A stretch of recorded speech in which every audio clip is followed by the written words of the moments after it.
So this is why metal are the good conductors of heat than non metal. तो ये सारी reasons हैं कि सॉलिड के अंदर मेटल के अंदर फ्री इलेक्ट्रॉन्स का होना और उनके अंदर जो वाइब्रेशन वाली जो नेचर है पार्टिकल्स की मेटल के अंदर, वो उनको बनाती है good conductor as compare to the non metals.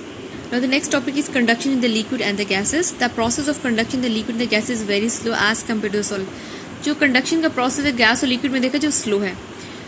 The particle in the liquid and the gases are not held to closest together.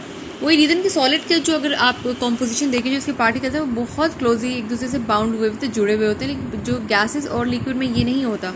उनके पार्टिकल्स आपस में इतनी क्लोजली एक दूसरे से अटैच नहीं होते, उनमें गैप होता है। The particle have less chances to bump in to another particle in liquid and even lesser in gases. जो पार्टिकल्स हैं उनके अंदर वही बात इतने ज़्यादा डिस्टेंस पे एक दूसरे के होते हैं कि वो साथ वाले नियर बाय पार्टिकल्स को बम्प नहीं कर सकते, ठीक है, उनके अंदर वाइब्रेशन नहीं इंड्यूस कर सकते। इसी वजह से ये जो है कंडक्शन जो है लिक्विड और गैसेस के अंदर थोड़ी स्लो होती है। That is why the faster transfer the heat from energy from faster particle moving particle to neighbour particle is slow.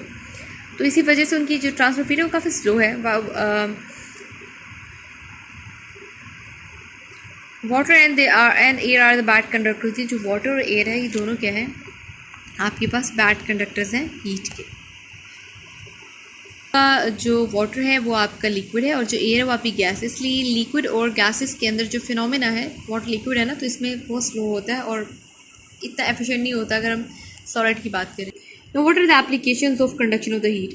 Conduction play an important role in our life. Cooking utensil, खाने वाले बर्तन, electric kettle जो जिसमें हम चाय बनाते हैं, जो इलेक्ट्रिसिटी से जिसका कनेक्शन होता है, iron, soldering iron etcetera are made of the metal to conduct heat quickly.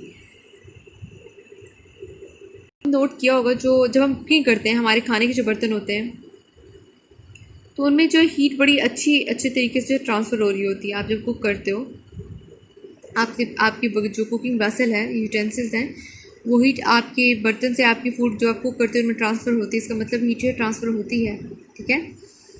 तो इसी वजह से जो ये सारी चीज़ें मेटल की हैं, तो मेटल है तो गुड कंडक्टर में रीजंस पड़ी हैं। Are made of the metals to conduct heat quickly. Their handles are made of the plastic और wood which are bad conductor. जिनकी हम जो जितने भी कुकिंग पैंस या बर्तन होते हैं, यूटेंसिल्स होते हैं, उनके आप नोट किया होगा उनकी जो होल्ड करने वाली जगह होती है वो प्लास्टिक वो नॉन मेटल होती है। इसलिए वो सारे क्या होते हैं बैड कंडक्टर्स होते हैं। Birds have the feather which keep their bodies warm because the feathers are the bad conductor the heat. Birds की जो फीदर्स होते हैं वो बैड कंडक्टर हैं हीट के, ठीक है। तभी जो फीदर्स हैं उनकी फीदर्स की प्रेजेंस जो है बर्ड्स के ऊपर उनको वार्म रखती है उनकी बॉडी को, और वो क्या है feathers are the bad conductor of heat. Woolen clothes and the blanket slow down the transfer of heat. It is so because wool trap air in it. The air is the bad conductor of heat. अब जो woollen cloth जो सर्दियों में आप लेते हैं वूल के कपड़े होते हैं और जो ब्लैंकेट्स होते हैं वो भी क्या है ट्रांसफर हीट को स्लो डाउन कर देते हैं। हवा उनमें जब जाती है वो अपने अंदर हवा को ट्रैप कर लेते हैं, ठीक है। जो एयर है वो हमें पता है हवा जो है वो क्या बैड कंडक्टर है, ठीक है। लिक्विड और जो गैसेज है एयर गैस है ना, तो इसे बैड कंडक्टर हीट की। Ice is covered with the jute rugs to reduce its melting speed. Jute is a bad conductor of heat. जो आइस जो है हम उसे आपने नोट किया होगा कवर करके रखते हैं। अक्सर मार्केट्स में भी जो आइस बेच रहे होते हैं जूट रग के साथ, ठीक है, वो इसकी मेल्टिंग पॉइंट स्पीड को कम कर देते हैं। इसलिए जूट है वो बैड कंडक्टर हीट का।